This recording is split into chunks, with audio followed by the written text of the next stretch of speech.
Former President Donald Trump has been courting delegates at his club and on the phone in an effort to gain the support of the prominent authorities who will choose the party's nominee in 2024.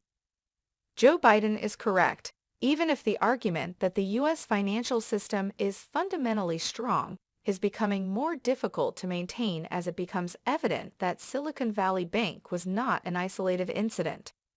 The U.S. economy has slowed but is still growing, with new jobs being generated and an unemployment rate of 3.4%. If Biden isn't concerned about the consequences for his re-election chances in November 2024, he should be. Wall Street anticipates that interest rates will begin to fall in July and will be just over 4% by the end of 2023, but the markets are getting ahead of themselves. More bank failures would be required to persuade the Fed to begin reducing rates. This might lead to a central bank-caused recession, as asset values were the first to fall when the Fed began tightening policy early last year. The first phase of the bubble's deflation covered house, bond, and stock values, while the second involved banks caught off guard by the unexpectedly swift rise in interest rates.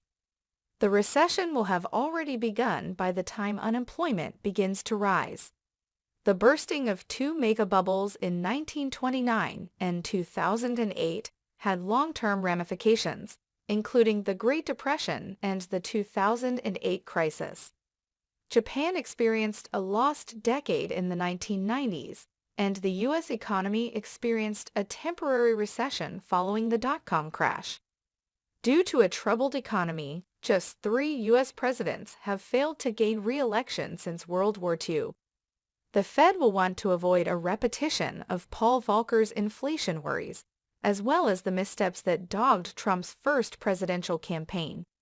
Trump has claimed that he won the primary but lost the delegates, and he has hired Paul Manafort to provide professionalism to his delegate operation.